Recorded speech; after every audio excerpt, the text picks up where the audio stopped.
Hey everybody, how you doing? Well, that's good. Welcome to PHLY Flyers, presented by Bet365. Download the Bet365 app. Use code PHLY365 when you sign up. Whatever the moment, it's never ordinary at Bet365. My name is Bill Matz. I'm your director of fun and games for the evening. Joining me today, we have Philadelphia's #1 hockey beat writer, Charlie O'Connor, and Broad Street Hockey's own Kelly Hinkle. Happy off-season to you both. This is the beginning of our off-season, but of course, this week and this week only, all shows at 4 p.m. And then starting next week, that's right, starting next week, Monday, April 28th, we go to noon Eastern. All of our shows, Monday to Friday, 12 noon. Make sure you're subscribed right here on the YouTube. All the stuff I always tell you to do at the end of the show. Hit the reminder bell so you know when we go live, etc. Just note 12 noon, because if nobody tunes in, they're going to give us a hard time about my demand we move to the afternoons. And I don't need that. I got enough going on in my life. You know, it's so full of other things. So many other things. Yes. Anyway, hit the like button. We're at 13, and we're only like a minute and a half in, so that's okay. But let's get it up to 100. You know the deal. All right. So it has happened. The season ended last Thursday. A loss in regulation ensured the Flyers finished the season with the 4th worst record in hockey. Now we have exit interviews Friday, Saturday. They are in the rearview mirror. The season's over. We are officially in the off season. God, it feels so good. Charlie just walked in today. I am so much whistling. less stressed. He looked 20 pounds lighter today, Yeah, Charlie. Feel like it. A glow, as if he's been to the beach. I have not been yet. We'll get there. Just glowing, as if pregnant or something, Charlie. That's what you look Charlie's like. That's the news. I mean, I really hope not. So we have to reassess a lot of things about myself. You ever see that? What was that Arnold movie? Junior, I think, where Arnold yeah. Schwarzenegger and Danny Briere. Yeah, he can give birth. I can't remember what that one was. Twins was DeVito. Anyway, it's the off season, baby. All right. So here we are. It is the off season, and on what was it, Saturday? Briere spoke. You did. And I want to talk about that mostly today because GM Danny Briere now embarking on what will be the most important decisions of his tenure, at least to this point.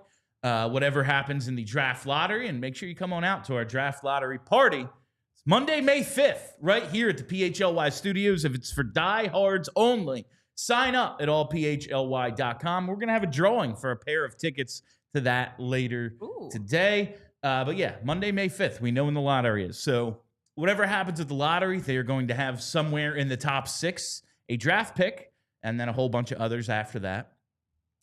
And they have to hire a new coach, and there's going to be additions we've heard.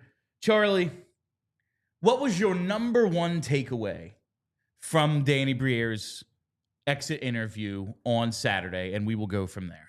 Yeah, well, I would say my #1 takeaway, and I wrote about this on allphly.com. Check that out for diehards only.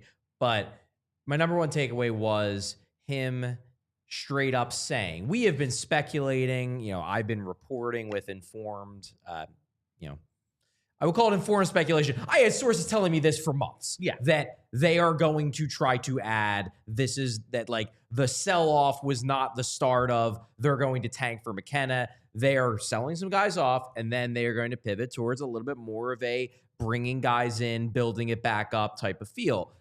Danny Briere straight up said it. His quote was, and we have another quote, but this one I'll read. Yeah. I think we're at a stage now where we're going to shift a little bit from subtracting from the roster into trying to start to add and help the team. That's important because you can hear people like me and people like Kevin Kurz and people like Jackie Spiegel speculate with it, informed speculation on it. But it's something different when you actually hear it coming from the horse's mouth. And Briere straight up saying, yes, this is a shift. This is not like, obviously last offseason they tried to do things. They tried to make big trades. They tried to move up. Nothing really happened. They got Michkov over. That was about it. This is an actual shift where they are going to try to make ads. Now, maybe they won't be able to do it. I suspect they will. Maybe they won't. But this is a confirmed shift that they are going to try. And hearing it directly from Danny Briere, that's important because that will that will color how we view the rest of the offseason. Now we know what they want to do. And they're going to, like, we're going to get into the coach stuff. I thought that was kind of the most important simply because, like, that's the first thing. That's the top. That you got to do that, and then other things will happen afterwards. But, yeah, the idea that we have to start taking this thing forward, I think a lot of people may agree, and a lot of others are like, yeah, you know, getting Gavin McKenna wouldn't be the worst thing in the world.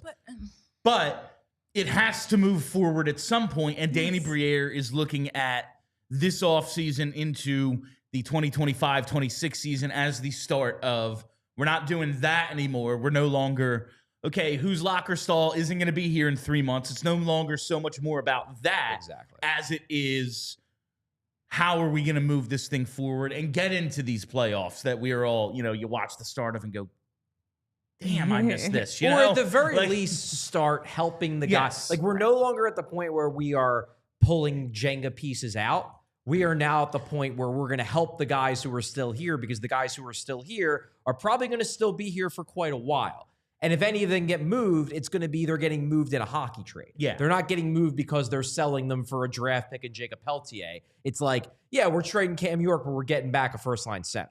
No, and that's, I think you put it in your piece on allphly.com, like, making those guys, the list of dudes who it looks as if, outside of a hockey trade, might be here for some time, making their lives easier, if nothing else. And we've talked about the power play. We've been like, you know, all these wingers, what if they had a playmaking center? You know, things like that. And to me, it starts at the back end, though, and the goaltending. There wasn't a commitment to, like, oh, yeah, Kolosov ain't coming back. Fedotov's going to the AHL. And you actually asked Fedotov, like, do you think you're going to start next year in the minors? And he was thrown by it. He kind of acted like he didn't think that was a thing that was going to happen. Yeah. But also, if you're going to, my thing, and the reason why I asked that question, because what it was, and I know it's hard because he doesn't know English that well, but in my mind, it was a question that had to be asked, because if we are operating under the assumption that the Flyers are going to try to improve the goaltending this year, I have it under reputable authority that they believe in Sam Ersson, in the sense that, like, he's not going anywhere. They are not going to trade him. That he, for next year at least, he's going to be one of the two guys. So if you're going to improve the goaltending and Sam Ersson is going to be one of the two goalies, well, that only leaves one guy if you're going to improve the goaltending who would get moved out or down.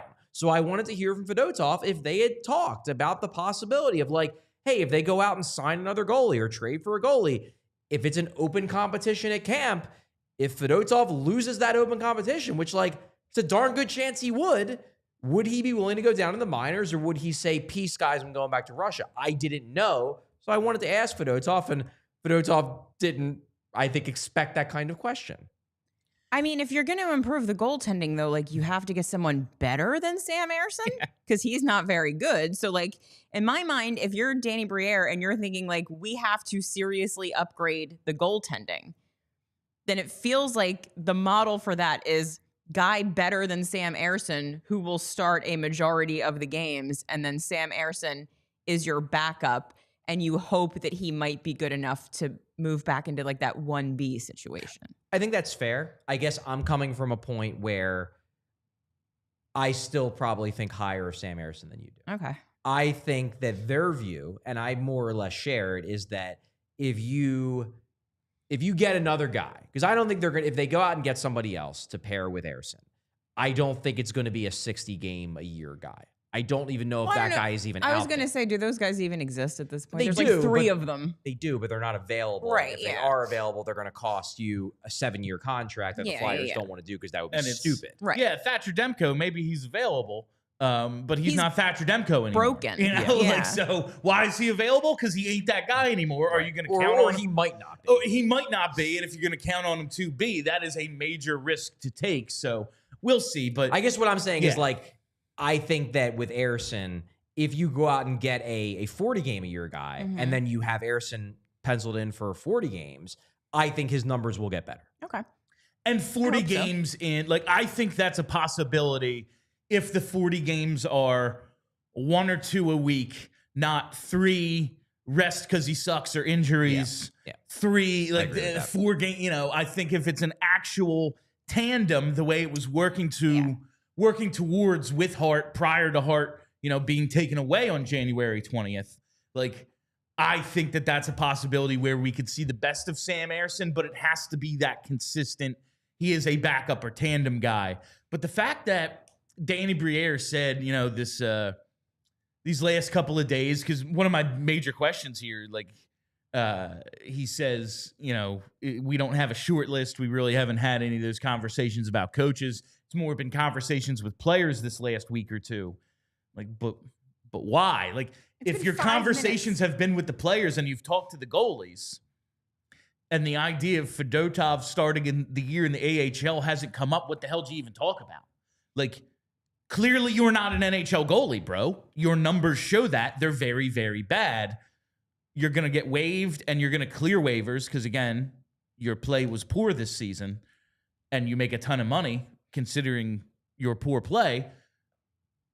You'll start there and maybe you have a chance to work your way up depending on what happens with this goaltending situation. And then Kolosov, I found that even more interesting. I guess not interesting, kind of maybe just confirming what I think is going to happen when he says, yeah, I can't really get into what happened with Kolosov. It's because stuff is still happening and he's not long for this organization. Well, that was my interpretation of it. I don't know. Look, it would surprise me if he's in the North American mix next year. That would surprise me. However, I think you might be reading into it, maybe not a little bit too much, because I might be reading into it a little bit too much with this interpretation.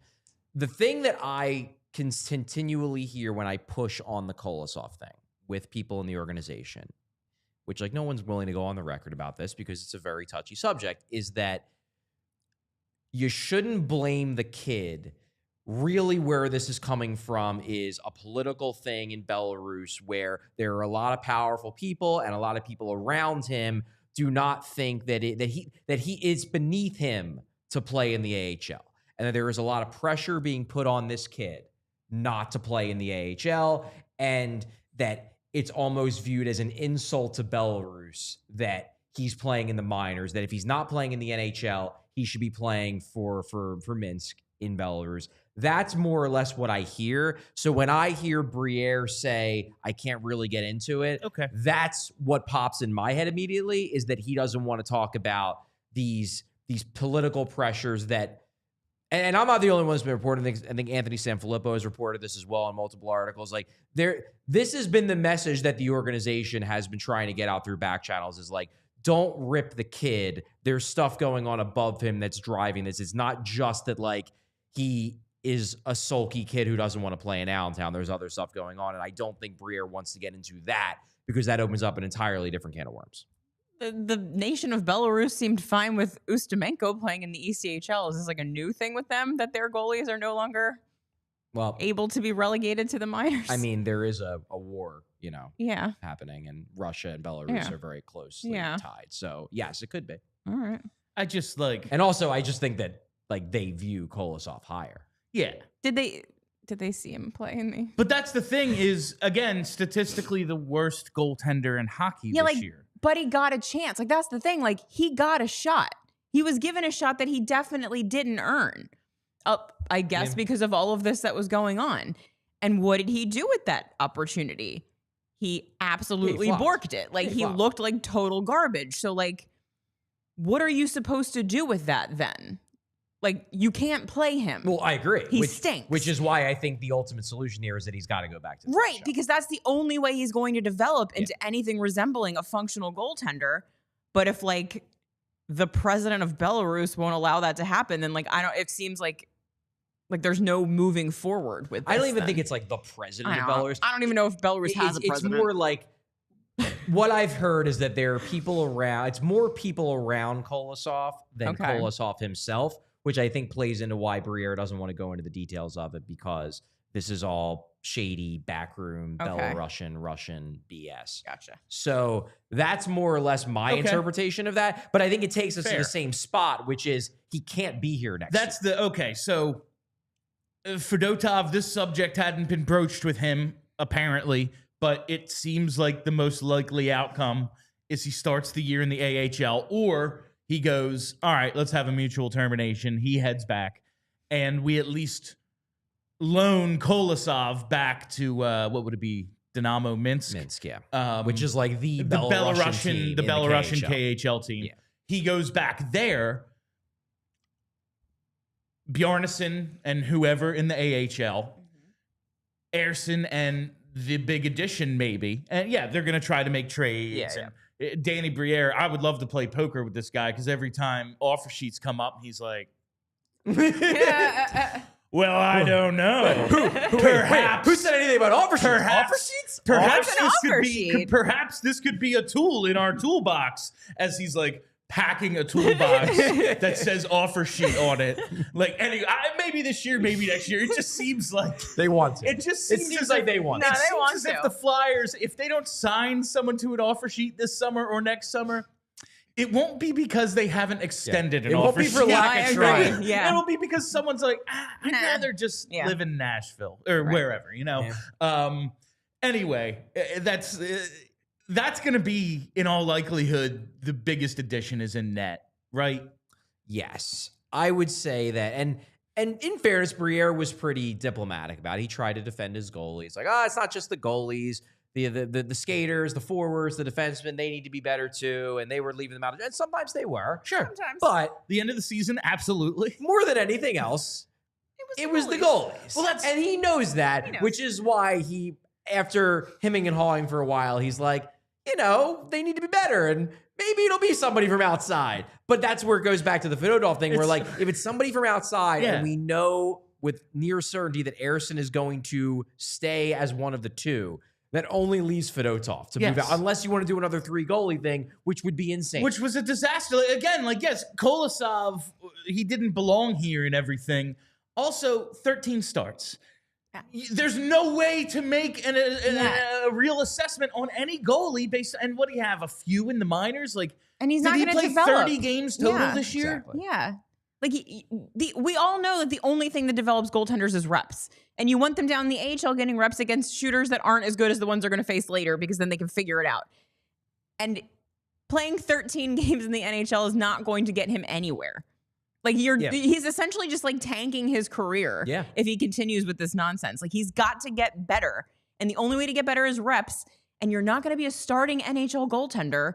So you got to get him somewhere. Exactly. It's not even that he's getting reps in games. He's not even getting enough reps in practice. Right. Because they're rotating 3 goalies. No, they're trying to figure out a way to get 3 nets on the ice. We need to bring an engineer in here so we can triangle ice. The triumvirate of goaltending. The triumvirate of goaltending. Yeah. All right. I want to talk about the coach search and Briere's comments about that next. But first, we got to talk about Ace Hardware Home Services.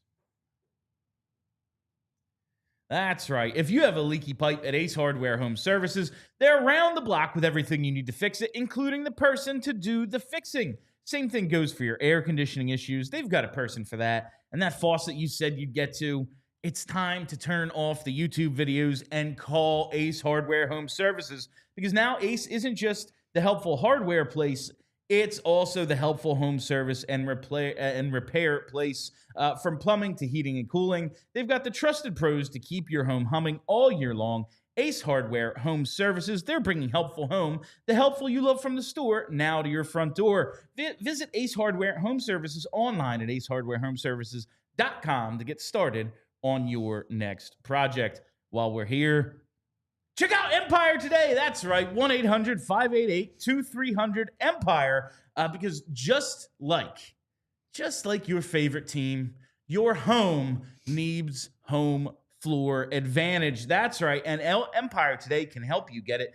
Empire Today, well, they have flooring experts. It's dedicated flooring professionals who focus on flooring every single day. It's not like you walk into a big box store, and even if you can find someone to help you, maybe even in their flooring department, these people, they may have been stocking shelves of light bulbs the other day. Maybe they work in sinks tomorrow. Whatever it might be, it's not the dedicated experts that Empire has, because Empire Today lives and breathes flooring, and they'll be with you every step of the way. It's a whole different ballgame at Empire.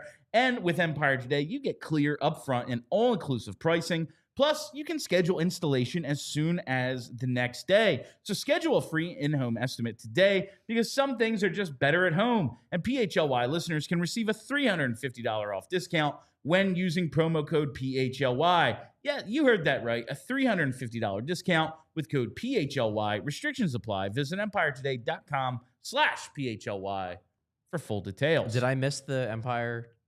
He didn't thing? sing. I it. just kind of ran through it. I was didn't afraid realize- that I was like zoning out and I missed the song. You didn't. I Okay, have Ace and Empire and then Ashley on the next line, and I thought I got it all confused. Got it. And realized when it was too late that it Both was doing Empire, not amazing. Ashley. I was just afraid I looked real stupid on air. No, I just kind of ran through it and didn't realize afterward until I was in the middle of it. All right, the coach search. Let's start with the Elliot Friedman tweet today about who many of us believe Our friend Rick Tocchet is the front runner for this Kelly's job. favorite person in the world. Rick Tocchet, Elliot Friedman today. And this kind of is counter to what we had heard previously. Yes. So Elliot Friedman tweets, Canucks general manager Jim Rutherford says the team will not exercise the option on Rick Tocchet's contract. He did praise the job that the coaching staff has done. I would suspect sometime this week we'll have Tocchet's decision, said Rutherford. The hope is that Tocchet stays, but they're not going to basically exercise the option and say, negotiate an extension with us or we hold you hostage for a year. Right. They're just hoping They're that he'll going to extend, just yeah. say, come to us and let's figure it out, or peace. Yeah. And given this piece of information, when I hear Danny Briere say, we haven't really started interviewing or making short lists yet, I think because they already have a list and there's one name on it, and the name is Rick Tocchet. Do you really think that? Yes. So Thomas Drance said that the Canucks made him an offer in excess of where head coaches have been paid by the organization previously. So, like, they're backing up the truck Yeah, they are. for him. No, the Canucks want to keep Rick Tocchet. Yeah. What I've heard for months now is not that the Canucks don't want to keep Rick Tocchet, it's that Rick Tocchet, look, let me put it this way. If Rick Tocchet ends up getting hired as the head coach, what you will learn very quickly is that Rick Tocchet likes to talk. And Rick Tocchet likes to talk to people in the game. And I would say that while I personally do not have a relationship with Rick Tocchet, him telling people around the game that he thinks he's done with Vancouver, that has been going on for months. So unless they really roll up the Brinks truck, or unless he has a major change of heart about the situation and about the players in Vancouver, if they are giving him an out, I'd have to believe he's going to take it based on what he seemingly has been telling everyone in hockey for months. In case you're wondering why the media is so interested in Rick Tocchet becoming the Flyers coach, it's because they already have him in the contacts. Makes it easy for them. I mean, he did work here. TNT. He worked at TNT. Yeah. He was on the NBC panel, I think, prior or after the Penguins assistant job. I don't remember, but somewhere in that time frame. Well, he was on the NBC panel. Yeah, he might have been. He's bounced around. He Yeah. obviously was with was with Pittsburgh for years as an assistant. Then he coached Coyotes for a Yeah. while. And then obviously he's in Vancouver. So he's been bouncing around. My question here is like, why is he so sought after? Like, Wait, what yes, is by it? what metric is he a good NHL hockey coach? And like, I don't. He won the best goaltender award, the Jack Adams. No one has ever once articulated to me why they think Rick Tocchet is a good coach. It's just Charlie saying, well, everyone thinks he's a good coach. They do. Well, he won the Jack Adams. Oh, I mean, okay. What did he do this year? Because that And- team was garbage maybe- and a disaster. maybe this is Vancouver just positioning it like, we're not firing Rick Tocchet because they don't want to do that. They don't want to burn the bridge. And with Rick Tocchet having so many contacts, you don't want to make it seem like you're kicking him out the door. But like, the locker room fell apart, and then they had to trade one of their best players, and Yeah. then nothing was fixed. Right. And it's just, I don't know if I would want the coach, no matter what I thought of that coach, it's just like, this is what happens in hockey. Eventually you move on. I don't get why Vancouver would be like, oh yes, we are willing to pay him. And Vancouver, while not a small market team, has never really Canadian. been known to like, make it rain with contracts and stuff. I disagree with you on this one. I don't think that this is posturing on Vancouver's Okay. part. I think they just really want him back. They really want him back. Honestly, sincerely, think he's a very good coach and want him back. I think he wants to leave, unless they can convince him otherwise. But I don't think this is Vancouver pretending to want him back just to not burn bridges. I think they actually want him back. There's one thing I think that might save us from ourselves in this mess, and that's the New York Rangers firing Peter Laviolette. Because I feel like the Rangers, like you should go there, buddy. That's a good place for you. They need to get yelled at. It is really funny how much you hate Rick Tocchet. I just want a good coach, and there's literally no evidence that he's a good coach outside of people think so. Or an unknown. I'll take an unknown. That's fine. I know that Rick Tocchet was in charge of a disaster of a locker room that completely fell apart, coaching a team that didn't make the playoffs, that has like the best defenseman in hockey. Like that's outside. Why would I want that to coach my developing hockey team? Outside of when Quinn Hughes was on the ice, they were a pretty bad team. Oh God, they just happened to have Quinn Hughes. Terrible news. Like, what's the terrible news? Freeman just tweeted that Dan Bilesma is getting fired. Seattle seems to really like to make quick coaching changes. Could we not with that either? I can't imagine. You've always hated Bilesma. Remember the Olympics, Charlie? You still hold the Olympics against him. What was it, like Justin Abdelkader or whatever on those rosters? He completely tanked those Olympics for the Americans. I'm sorry. Facts are facts. I can't. Dan Bilesma is just I can't imagine them going to Comcast and being like, this is the guy, and them just being like, try again. No, we're not going to have, if it's going to be one of them, it's going to be someone we know who excites people. Like, Dan Bilesma is not one of those guys. No one's excited by Dan Bilesma. Not a single person. I'd be surprised if it's Bilesma. In my heart, I really believe that Danny Briere and Keith Jones want to do not the Flyers thing. Like, I really think that they are committed. Yeah.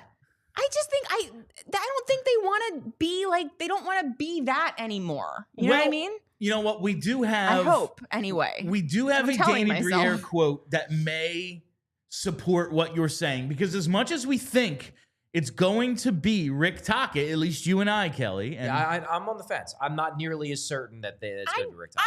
I'm not convinced that it's going to be. I think that it's the chalk Flyers move.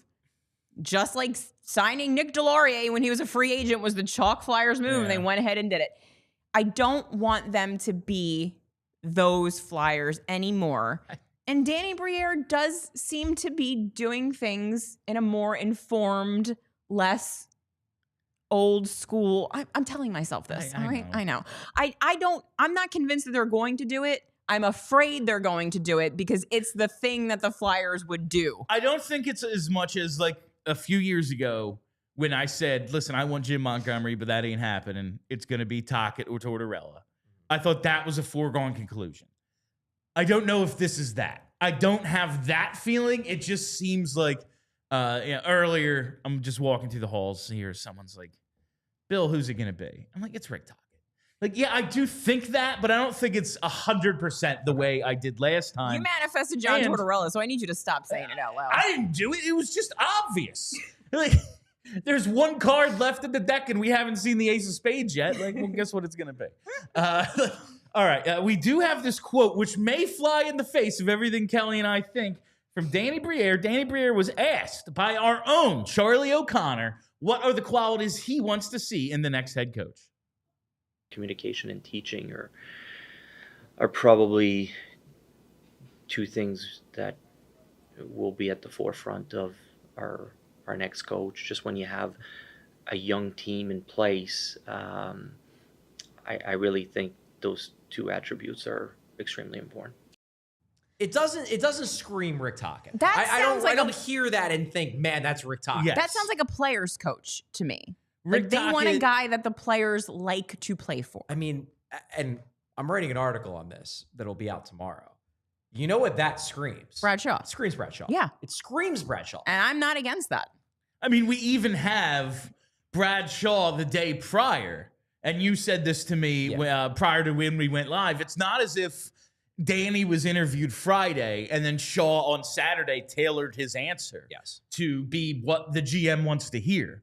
Shaw spoke on Friday, and then Danny Briere was the following day, and Brad Shaw said, like, his style is that of a communicator and a teacher. Yes. Those are his top attributes. Those exact words. I will read the quote. Yes. So he starts it out by basically saying that he, when he got his starting coaching, he went to his old junior coach, said, give me some advice. How should I approach this? And the junior coach basically said, be yourself. So Brad Shaw's like, I think I have to be myself like every other coach. And myself, again, remember, this is a day before Briere said this. And myself is a little bit more of a communicator. I think I need to teach. I think I need to know the players well enough to be able to keep them accountable without it feeling like it's personal attack. Like, he literally used the same words. The exact same words. I'm not mad at it, The day before Briere pointed out those two things. Now, if I had to bet, I would bet that it's not going to be Brad Shaw as the head coach. Yeah. He would not be the like top odds I would put if I was running Bet365. However, it is interesting that a day before Briere lays out the top 2 requirements for being the head coach, the guy who's currently the head coach basically says, those are my 2 best qualities. And I have to believe Danny Briere listened to that, you know, and was like, those are the things we want. Did you ask, I believe you also asked the question about the softer hand. Yes, I did. And like his joke was like, typically, well, I think anybody will be soft to the torch. And that was, I don't know if I've ever heard like a dismissed head coach openly referred to as much as this one was. And it really speaks to like how unique they believe the John Tortorella experience is. I mean, his shadow, he cast a shadow on the entire organization from the minute he got here. So I also think that might be, Rick Tocchet, you know, he gives you the death stares. He was, you know, 100-point, 200 PIM guy. Like, he's a badass. Yeah. But even this dude is more of a player's coach than John Tortorella. Like, Tortorella is this singular, we're not going to even... Maybe it's not even a prerequisite that we have to have a little bit more of a player's coach, but comparatively, literally everybody except Mike Babcock is a player's coach, and he's not in the running because it would basically either be Mike Babcock or that Calgary coach who got fired for being a racist. Yeah, and like those may be the only 2 Ken higher Hitchcock, than Torts. who's 100 and not like a guy, and he's not in hockey, you know, as an NHL coach anymore. Yeah. It's a bunch of bygone era dudes. But you hear this, and listen, Brad Shaw maybe not my top choice. I'm interested in the college guys. I'm interested in, obviously, the 2 Russians that I've named, Zhamnov and Fedorov, just because they're outside the box. But I do think maybe Brad Shaw makes the most sense because why not? It's a continuation of the systems and development that we had under the previous regime. You're developing a lot of these defensemen. Why give them a brand new thing to learn? And if it works, why not play that card and see if it all works out? Plus, you have all the developmental aspects that you really like about Brad Shaw and that we have seen play dividends with a number of guys at a number of different stages in their career. So can I ask why you would not hire Brad Shaw as the head coach? Is it just because you think there's better options, or is it something to do with him specifically? I think this isn't my top reason, but coaches are hired to be fired. If you value Brad Shaw in terms of his development, player relationships, all that, his teaching and communicating so much, you don't want it to go away in 2 or 3 years when the team has a 6-game losing streak and you're trying to make the playoffs now and it's time to bring in Jim Montgomery, you know? You don't want to just fire that guy, say sayonara. You put him in a different role. Okay, that's fair. Also, your view is you want to basically make him, as Vince said, into the Jeff Stalin. Some sort of other role where he's not a dude that you just say see you to when the next regime comes in because he's that valuable. Perhaps that. Also, as Charlie has said, like maybe he's too much of the nice guy. Maybe he's too much of the good cop. That's my big concern. Now he has to. Nonsense. Kelly just wants everybody to be treated nonsense. nice. Okay, I'm the boss of people at my job, which is hilarious. I'm really nice to them, and also they listen to me. They mostly listen to me because I've built a good relationship with them, and they respect me, and they know I respect them. So when I say do a thing, they go and do the thing. I don't know why there has to be like a contentious relationship between player and coach in order for there to be success. I just don't get it. I don't think there has to be a contentious relationship, but I do think that a hockey locker room is different than a workplace environment, like your average workplace environment. I do think that there's just so much testosterone flying around, and all it's so hyper competitive, and all these guys want like let me put it this way: if you're talking about like a normal workplace, like no one is like looking at their stats every day to see how well they perform. So again, like in like 2010, I might agree with you. But I feel like these dudes are softer. They wore the undergarments. Like they're just softer. They're softer guys, the young ones. And that's who we're focused on. There's also an element of, and granted, this team, not a ton of high-end talent, especially in its prime, where you earn your big contracts. But like Travis Konechny will make more than double the next head coach. Sure. And that's always a thing. Like, how do you tell someone who's been in this organization for 10 years, who makes twice as much as you, you're their boss? Sometimes it just has to be a little more stern. Yeah, the power dynamics are different as opposed to a workplace where like the boss is making more money. Boss makes the most no matter what. It's true. I didn't think of that. That's fair. Also, we have just heard when a guy shifts from one to the other, because you just have to be more stern when you're at the top, when they've seen you be good cop and you're the guy who's like been your best buddy for the last 3 years, the players see it as disingenuous. Like, were you lying to me then, or are you not being yourself now? Now, maybe Bradshaw is so good at it, and maybe he's the outlier, but we've just heard that doesn't work. I'm willing to take the risk. Honestly, I'd be open if they hire Bradshaw, I'm not going to be like mad about it. It's just a concern of mine. It's a concern of mine, especially because I watched what happened in Columbus when Torts left and Larson, the nice guy on his coaching staff, took over. And then you could just see all the players be like, oh, now we can just like do whatever the hell we want in the summer and not have to prepare for the rope skate. And now we can cheat for offense. And then the whole thing fell apart. That's what I worry about. And it was very much like Columbus has been searching for accountability ever since they got rid of Babcock. Exactly. Because Kekalainen was like, they all just like walked all over Larson. I guess we got to bring in the guy even meaner than Torts to get it back to where it was under Torts. So do you think it's going... You like to think of everything in terms of probabilities, percentages. What % chance would you say today, and we don't know who the candidates are, they said they haven't even interviewed anybody yet, right now Bradshaw has an X% chance to be the next head coach? I came away from those exit interviews thinking that he has about a like 5 to 10% chance at best of being the head coach, but that he has like an 80% chance of staying in the organization as an assistant. That was my read of those interviews, was that they, like, the players love him, and Briere would like to keep him. He values what he did. And Shaw himself straight up said on Friday, he said, I would be willing to come back in an assistant role. It almost strikes me as like they've talked about this and that they all kind of know that this is the way it's going to play out, unless they end up hiring a coach who's just like, I want to hire all my own guys, and if you don't give me that opportunity, I ain't signing. And they're like, well, sorry, Brad, bye. That's my read. I think it should be higher than 5 to 10%, though. That's why I'm writing the column I'm going to write tonight, because I think it should be higher than 5 to 10%. I think that based on what Briere laid out as his requirements for head coach, Bradshaw fits basically all of them. And yeah, maybe... I'm not saying hire immediately. Go through the interview process. And if you find somebody who you think is even better at all this than Bradshaw, then go for it. Well, you would... Oh, sorry. Go ahead. But if you don't, I don't see any reason not to hire the guy who checks all your boxes already, and you already know the players like him because he's here.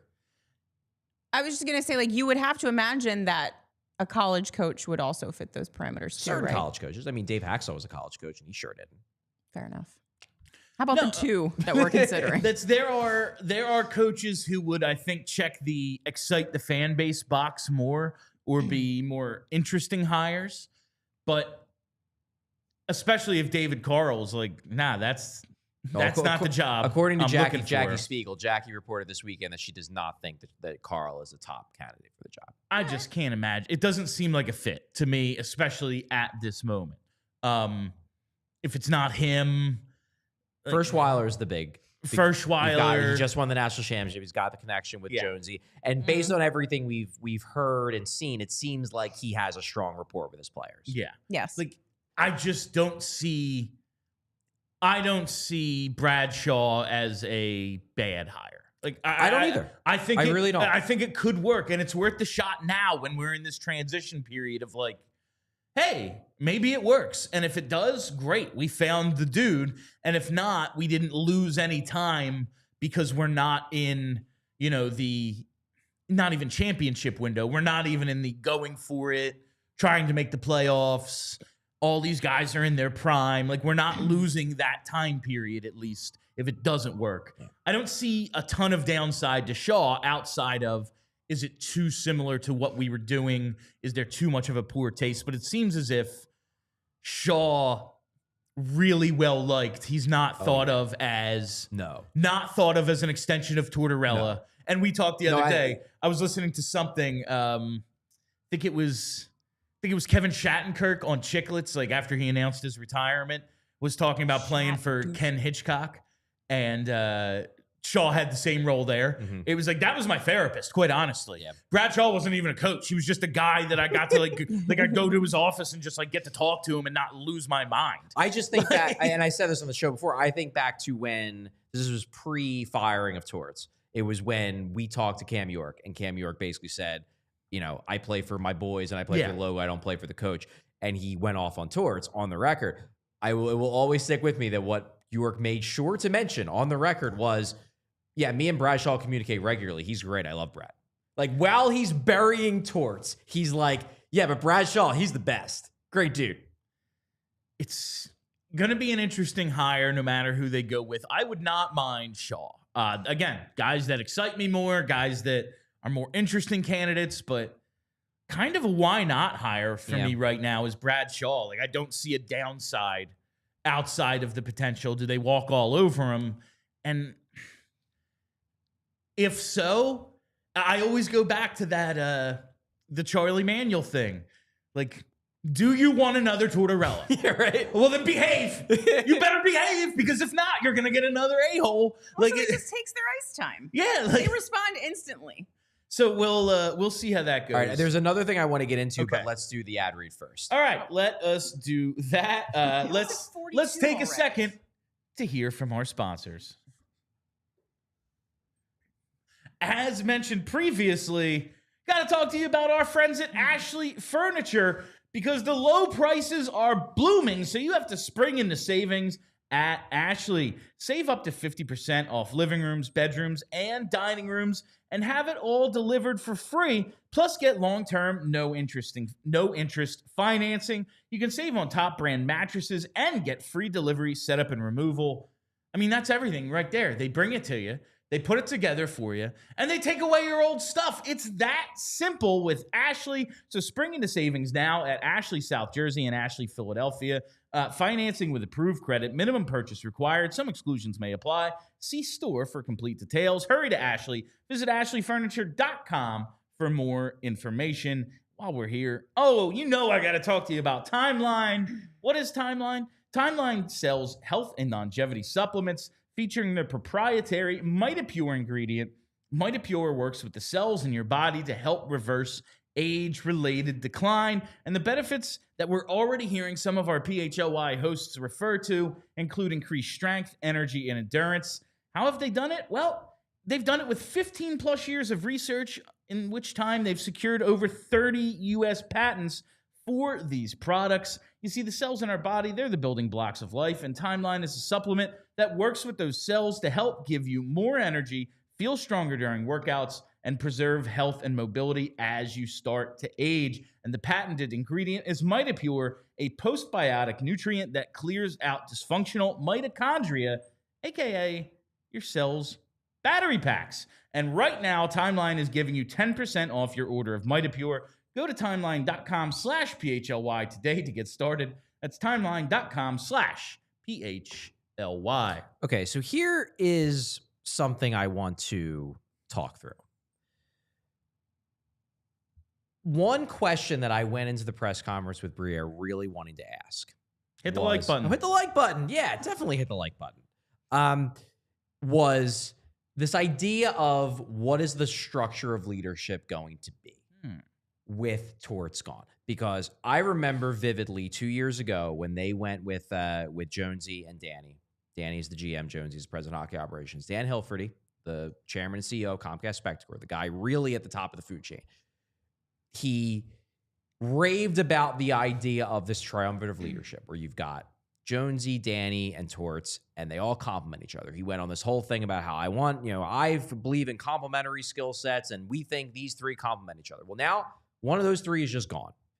And what I wanted to know from Danny was, are you looking for a coach to step right in to that triumvirate of leadership and take over that Torts role? Or are you guys looking for someone to be subordinate to you and Jonesy, where you two can run the show really, and the coach is clearly under you rather than very clearly, like, at least in terms of influence and impact, A normal structure. more of a equal partner among three?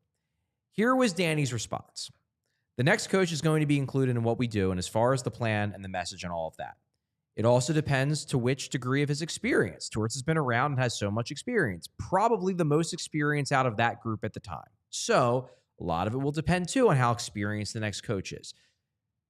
If you're Danny Briere, do you want to bring in a coach who has the experience to make the case that he can be part of the triumvirate? Or do you want to bring in a coach who will be more clearly below you? Do you want to, like, if you bring in Rick Tocchet, now granted, Rick Tocchet is not John Tortorella. Rick Tocchet has never won a Stanley Cup, but he does have a lot of experience. He is on the older side. He has been a head coach in multiple places. He has won a Jack Adams Award. As much as you joke and call it the best goalie award, it brings with you clout. If he comes here, would Dan Hilferty be like, okay, yeah, he's just the new Torts triumvirate of leadership? Whereas if you bring in a college coach, or you keep Brad Shaw, Danny Briere, look, he's a real good guy. But I don't think Danny Briere wants to go through the Torts experience again where he's got to run everything by Torts and, oh, well, I guess I got to call up Fedotov or Aleksei Kolosov because the coach hates Fedotov now. If you're Danny Briere, do you want to hire a big name guy who can make a case to be on your level, or do you want to hire someone who's going to be a step below you? If I'm Danny Briere, I'd want to go the latter route. I would assume that would be a real possibility. Like, I wouldn't want to hire my replacement, not even replacement, just someone who's going to be like, who will have an equal seat at the table. And like, as we've seen, say in Nashville, where Barry Trotz is suddenly like going upstairs. And yeah, it's Andrew Burnett's the coach, but is he? There's that. Like, if you hire a guy with so much experience that one day they might be in that seat, like we thought John Tortorella was, he'll be an advisor, he'll be something. Do you really want that? Do you want another voice in the room? No. Or do you want the coach who's like, yeah, man, on the ice, the lineup, that's you. Everything else, leave me alone. I'm working over here. Yeah. If I'm the GM, I probably want as much freedom to enact my own plan because my job rests on that. Exactly. Right? I want to make sure what I want to do is carried out by a coach who is more of a subordinate than an equal. Yeah, that's the thing. Like, I've convinced myself, and I don't know if any of this is true, that Danny Briere is a forward-thinking member of the NHL community. I think he is. And no, I mean, it's the NHL community. Right. So. I mean, so relatively forward-thinking. He thinks the earth is round. As far as NHL general managers go. Like, at this point, because he's not shown me any reason not to, believe that he's going to make better choices for the future of this team than the past general managers have, just by way of the fact that he thinks differently than they do. I don't want a 66-year-old, one of the 200 hockey men, in his ear being like, no, we need size. Or, like, whatever dumb, stupid crap that they're going to throw at him. Like, you can't trade Rasmus Ristolainen for a first. I need size on the, like, I don't want to hear that from some old dude that's been in the game for 30 years. Like, I don't want it.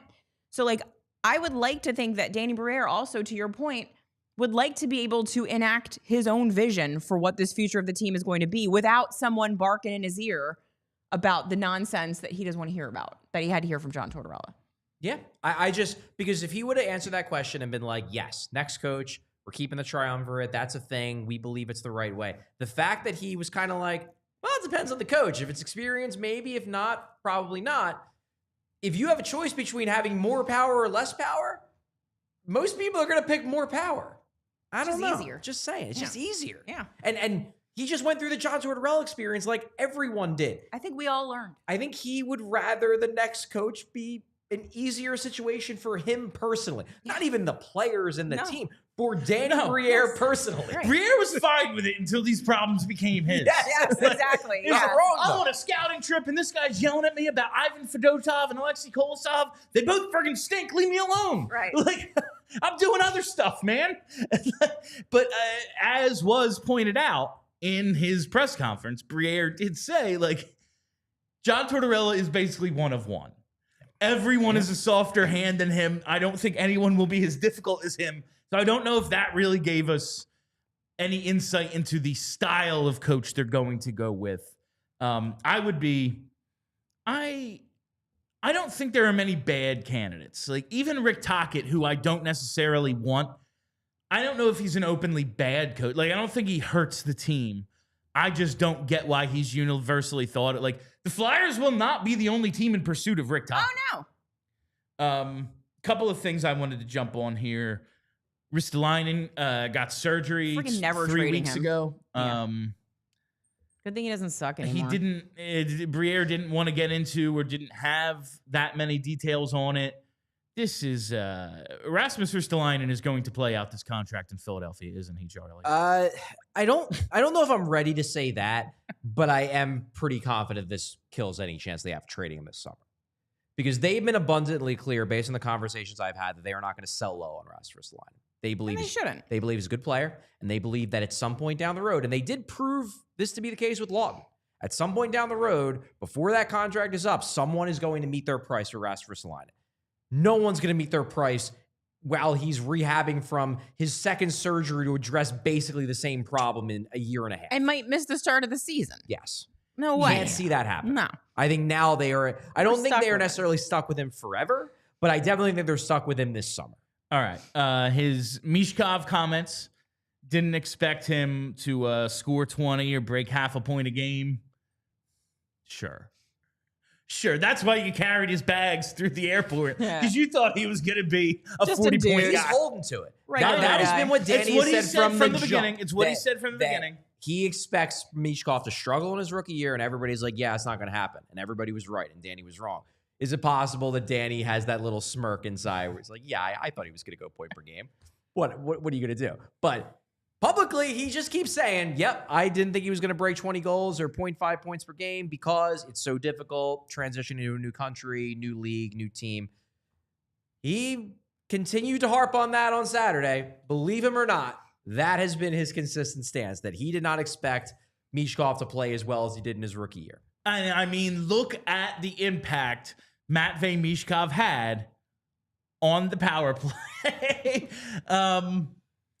I took this as kind of tongue-in-cheek, plus technically Rocky Thompson is still employed here. See, I definitely took the power play stuff as tongue-in-cheek. Yeah. I did not take the Michkov stuff as tongue-in-cheek. I thought he sounded very sincere. Now, he might be poker-faced lying here, but he sounded very sincere there. Now, the power play stuff where he's like, oh, we did take a baby step. We went up from 12 to 15. That very much struck me as tongue-in-cheek. I hope so. I feel like that is a veiled shot at us, quite honestly. When we said you can't do that, that is a Chuck Fletcher thing when you're like, we're the most improved team in the league. And it's like, you're terrible still, though. Like, yeah, you went from last to third, like whatever it was. Baby steps. Like, I do think that was a kind of a joke. I hope.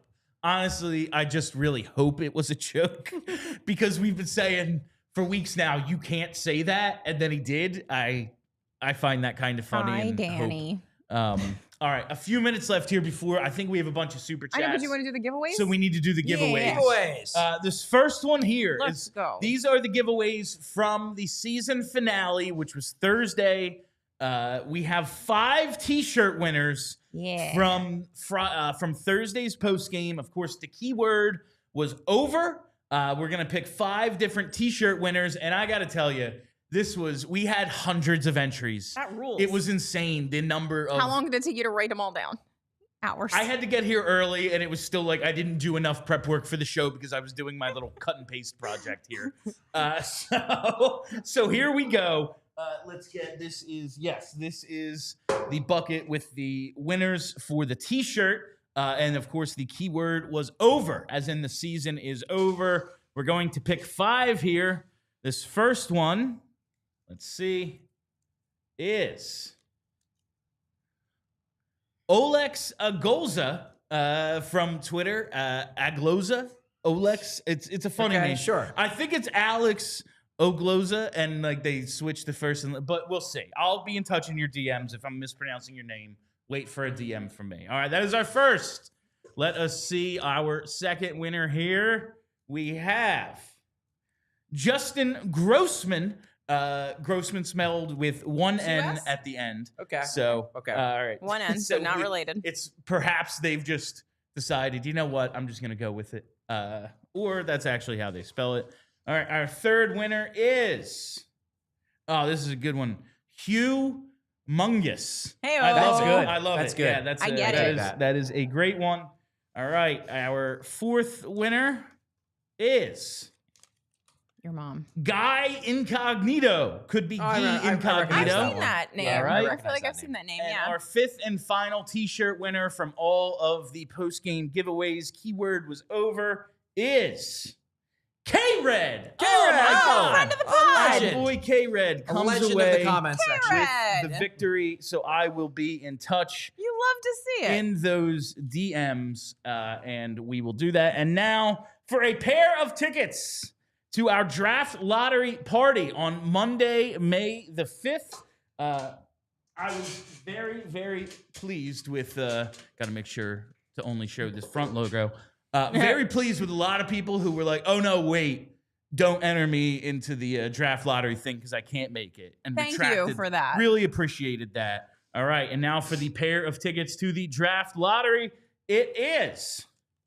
Look at that. We have Anthony Coppola coming through Anthony for us. Coppola. All Also right. recognize that name. Could be Coppola, but I worked with somebody. Francis Ford Coppola? Francis Yeah, Ford. I worked with somebody who I thought that was their last name, and they're like, "No, it's Coppola." I was like, "Why wouldn't you?" Why wouldn't you just say Why it like wouldn't the you just- famous director, Yeah, you like, weirdo? just Roll go with with it. that. All right, so that is who is Cool. our winner. Okay. We'll do a tankathon spin tomorrow. Let's get to all these super chats. Do we have a lot of super chats today? There'd be some. I think we have a ton. We have a decent amount. All right, we will start it off with Max Anderson.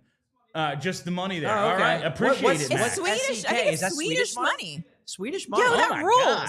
Love How that much we is have $10 viewers from Swedish? All right. I feel like that's a functional society, so it's got to be like $20 American. Who the hell knows? I don't know. I don't understand how money works. Me neither. All right, from DA Flyers Man, we've decided it is DA. DA Flyers. Yeah, man. from our district attorney friend. Sure. Dun, dun. I need Airson to validate the jersey I bought.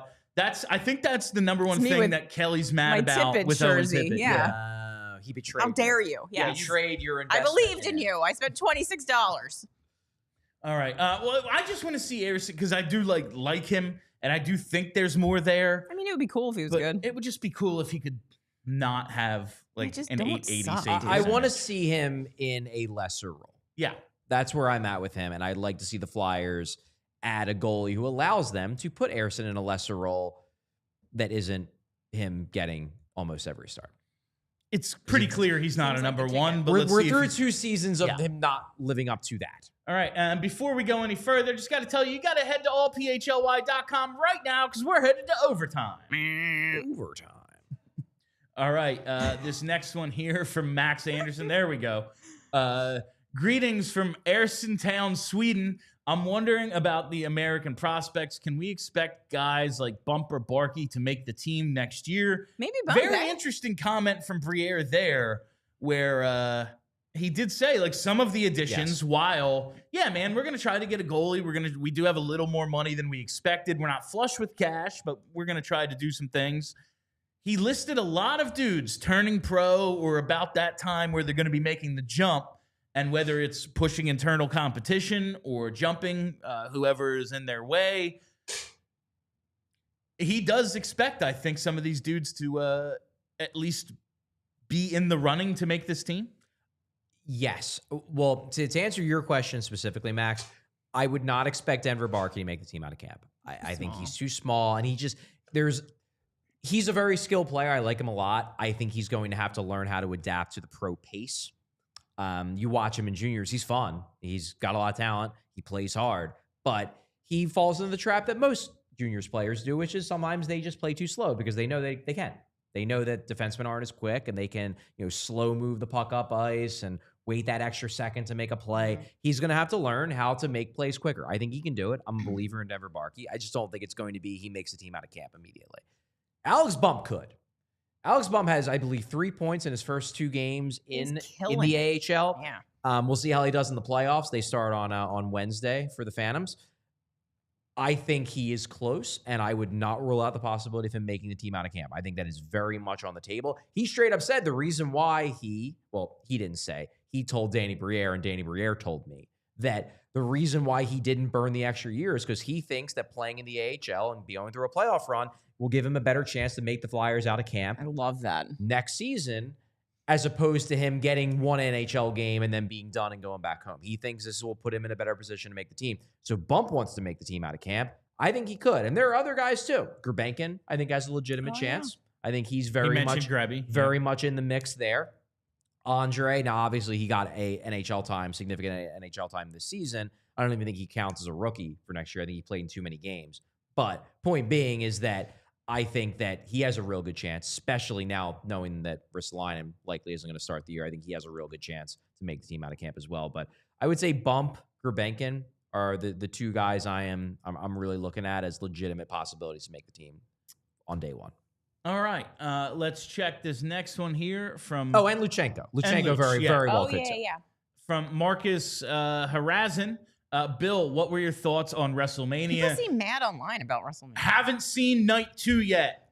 Yesterday got very busy for me. Was unable to watch Night 2. I've seen some spoilers. But Night 1 was a ton of fun. Really like the main event ending with Paul Heyman in the triple threat. That was really cool. Looking forward tonight to watching Night 2 of Mania. All right. I'll tweet about it. From Mr. Twitzer. Did you guys see G and Lawton chirping each other last night? Sure did. What a time to be alive. Also, thanks for checking out my season recap song, Charlie. So Mr. Mr. Twizzler. You sent me that. Yeah. Mr. Twitster. Mr. Twister. We got there. Created because he is a regular member of our Flyers Discord. We're so good at this. Created a song about the Flyers season, and it was very good. It's a cool thing. This is why you should all become diehards and join the Discord. It's a fun place to be. We can put that out on Twitter today too. Yeah, we could. We can. All right. This next one here is from Timbo Slice. You know who is available for a coaching role in Philadelphia? John Tortorella. Imagine what he could do for the team. You don't even have to agree to a new contract. I know. You're already paying him. Yeah, he's already getting paid. Well, obviously he'd need an extension because you can't be a lame duck in the NHL. Right. Needs a whole new contract. You think he ends up in Buffalo? If I was Buffalo, I would hire him. Yeah? Yeah. 100% would hire him. Just, are they going to pay him though? They're so cheap. If I was a fan of the Sabres, much like when we hired Tortorella here, I'd be like, no, you deserve this. You deserve the Tortorella experience. I want you as miserable as me, so you're going to have to be tortured by this maniac. And I could see that. So I could maybe see them. Are they going to shell out the money? That's what I'm saying. They're so cheap. They're pretty cheap. You're not wrong. So well, I mean, you only have to pay him like. He's got a little extra. He's got cash. another year of $4 million. Yeah, so it's true. You only have to pay him a little. Well, actually, no. The way it works is the Flyers have to make up the difference. No. Well, yes. Is that how it works? I thought they just tear it up. Do they tear it up? But maybe it's they have to pay the difference. I think it might be that. Like if he signs for $2 million there, I don't know. we have to pay him the I'll other look into 2 that. anyway. I thought that the contract gets torn up, but I'll look into it. This Comcast money, I don't care. All right, from JH, it says, bring Lavi home. Shut up, You're JH. speaking Bill's language. I don't even want Peter Laviolette. I Shut your just don't mouth. think it would be the worst hire. But he is more of an over-the-top than a middle part here. Like for the stage that they're in, like I was saying, if we find out about Brad Shaw and it's like, yeah, he's not the one for the next stage, then that's the time for a Lavi type hire more than right now where they ain't trying to win a cup, you know? Yeah. I don't know if he's right for this time period. Reasonable. All right, another one from Timbo here says, what if Danzy and Jonesy go completely off the out of the box and get someone brand new to be the coach? Wayne Simmons for Flyers coach. Fully support. Okay, that would be fun. I'd love it. I love Wayne. I don't know if that is the play. Like he's never been a coach. Period. I guess you could do the Marty St. Louis route, but St. Louis was like a high school coach. He or was something? at least like he had Eric some Lindros. coaching experience, right? I love Wayne. Maybe it's not that hard of a job. Maybe we're all overthinking it. That's Kelly's opinion. Okay, listen. I'm not saying it's easy. I'm just saying it's not that hard. Kelly's opinion is basically just let the players do whatever they want. I think Bill could do it. Profit. I mean, you have Charlie to know was a how to history do major hockey. and became #1 Flyers beat writer. Exactly. Maybe coaching's the I same thing. couldn't Just do do it. it and be good at it. I couldn't do it because I've never done hockey before. I don't know the words or the things or how to make the people do the stuff. Bill does. He could do it. You played a bit. It would. I think Wayne Simmons and I would have the same problem. Kelly, you know, in Shoresy when they're trying to convince him to be a coach, and he's just like, it would drive me nuts not being able to go out there and do something about it myself. Yeah. I could see that being the problem for Wayne Simmons, think where it's so. like, you know what, I'm gonna go and punch him. It's Yeah. like, but you're the coach. So you can't what? go and punch anybody. Tortorella tried it a couple times. Yeah, and Tortorella's insane. But he was entertaining. All right, from another here from JH. Danny's S-eating grin sends me every time. I think Charlie is right. Alarm bells for Shaw. Maybe. I think Shaw has more of a chance than I did a couple of weeks ago. So Yeah. And it's you less think he has a about decent chance. the success he had at the end of the year. At least I hope, because I hope everyone realizes like those end of year games were all fake nonsense. No one was trying. No. And more this personality type with the direction we're going in, and like the progression of Jamie Drysdale and all the things we've taught him and some of these young defensemen. We want that to continue. And this is the path of least resistance for that. For this middle stage, Yes. I feel like it's good. All right, from our pal K-Red says, boss makes $1 while I make a dime. That's why I watch PHLY on the company's time. That's Love right. it, K-Red. That's right. And you're going to get a chance all summer, right, everybody, comrade. to do it on company That's time true. when we move to 12 noon starting next Monday. So Stream we're on your helping phone, you all pals. out. All right, from DA Flyers, man. I can't wait for the Kraken or Sabres to win the lottery. So fans are mad the Flyers didn't win the Buffalo game. We all wanted them to lose. This was a point you made, I believe, Yeah. in post-game Sure was. on Thursday. Cursed- What the most happens when those cursed teams thing. in the 6 or 7 spot Win. jump up, Yeah. and we're all like, well, what the hell? Absolutely I cursed. can't thing to live in think. that world. No. I can't allow myself to be mad about that before it happens. Nonsense. Reasonable. Which is inevitable. It's one of my catchphrases. Obviously. Don't get mad about something before it happens. There's It's- plenty of time to be mad about it after it After. happens. Does it feel inevitable to you, though, Kelly? No. No. They're going to win the lottery. They're going to get 2 because we need Misa.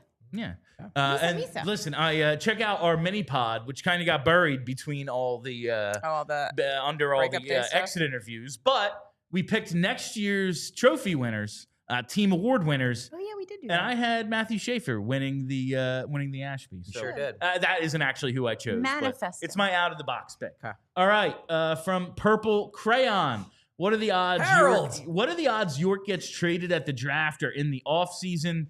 We hear lots about the defenders coming up, and they'll need somewhere to play.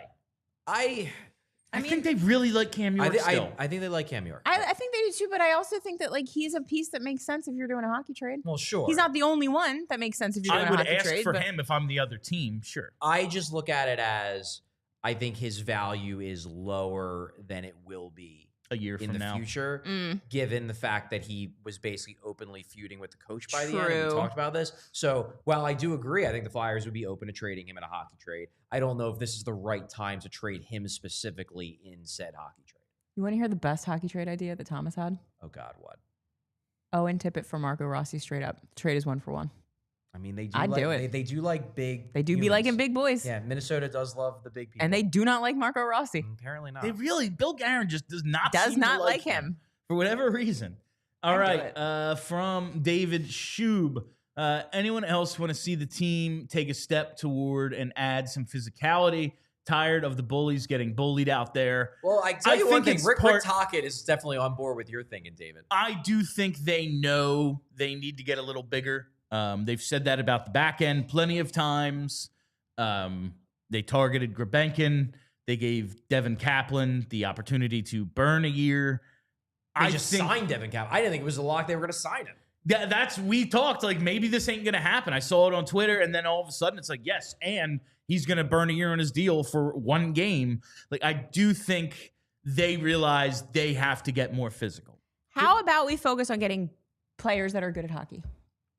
Imagine that. A wild concept. We need a lot of those before I think we worry about who the next Nick Delorier is, Also, honestly. But it's not I about think- Delorier. It's about winning in the playoffs. Let's get to the playoffs first. Jesus Christ. But get there. If you have two guys who are equally good and one is bigger than the other, one is more physical than the other, like take him. Sure, but let's not put the cart before the horse here. I don't think get to the anyone's- playoffs first and then worry about winning in the playoffs. And- Right now, they're not even close to getting to the playoffs. I'm not going to freak out about, well, they need to be so big on the back I don't end. think- No, get there first, and then if you don't win, then you can maybe trade Emil Andre for a good forward. But in your scenario, though, the focus has to be on the good part. Like Yeah. the focus can't be on the physical part. That's my thing. All right, and here's my I think issue. you need to be a physical team to win a Stanley Cup. Okay. I think you need to have elements of physicality. You can't be Sure. a purely soft team to win a Stanley Cup. I No. agree with that.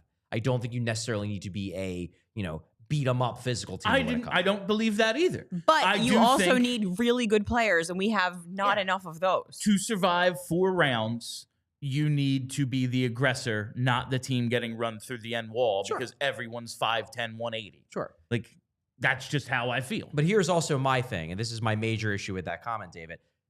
I don't think they get bullied. Doesn't seem Like, they do you? Maybe I'm taking crazy pills here. I didn't watch this year's version of the Philadelphia Flyers and think they got bullied. I didn't. I see Not Garnet really. Hathaway laying hits all the time. I see Nick Delorier, one of the few heavyweights in the league, fighting. I see Nick Seeler hitting people and stand.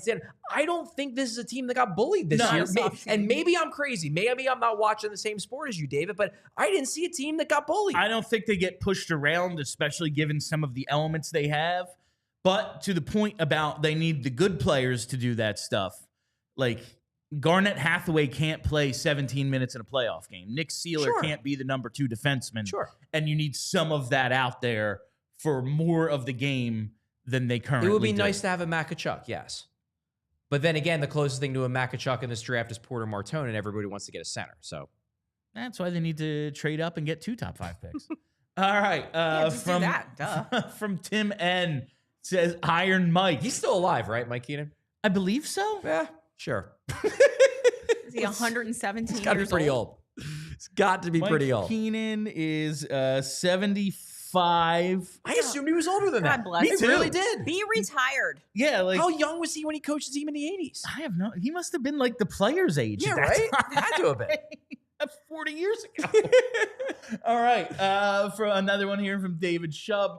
Also, Kelly is right. Watching them just play fun hockey and bruise people is at least entertaining until we get good. Accountability is overrated. It's funny because I think like you and Kelly don't even fully agree. No, we don't. She agrees with you on half of this. Yeah. Also, I just think that you can hold people accountable and they don't hate you. I just think you can do both. I just think it's hard to reinstill that.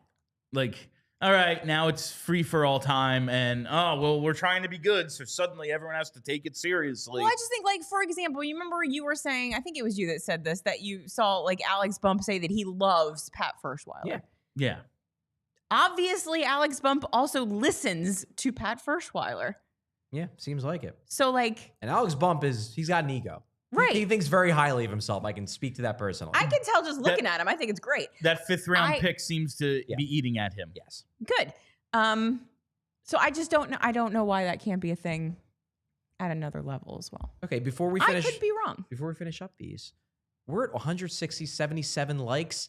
If you've been hanging with us this whole time, let's get to 200. We're so close. We're so This close. is the most us thing ever. First show of the off season. We're over an hour 15. Yeah.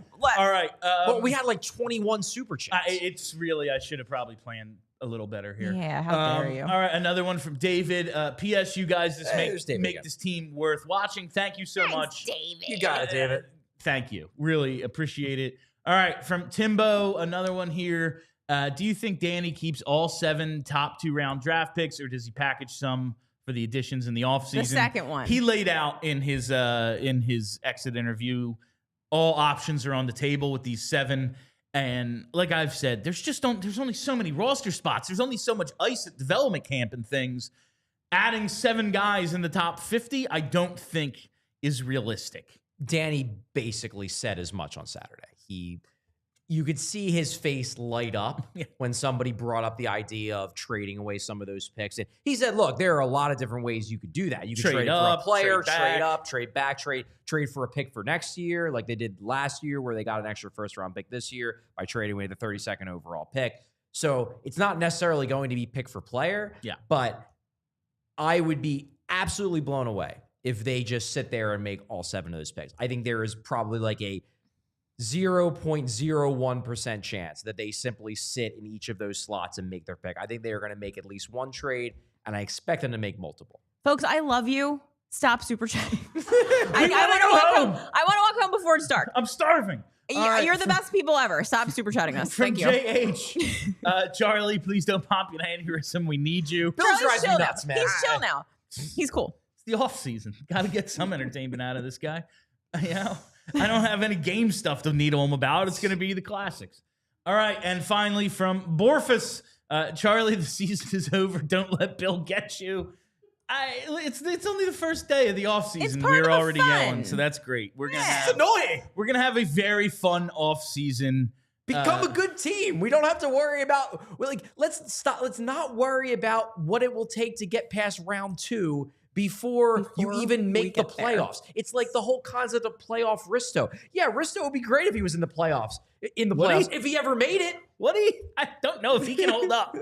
I don't think he can. Oh, you need Risto to win in the playoffs. He's yeah, soft. but like for years, if you had Risto on your team, it made it harder to make the playoffs. Let's worry about making the playoffs first. And then if that team can't win in the playoffs, then make changes to allow that team to win in the playoffs. And then all those guys' value has tanked because they're not winners, Charlie. Oh, boy. No, that's not how it works. All right. And that is how, we're going to bring back movie reviews. Don't you worry. Probably like after the draft. All right. And that is all the time we have for you on PHLY Flyers presented by Bet365. Download the Bet365 app. Use code PHLY365 when you sign up. Whatever the moment.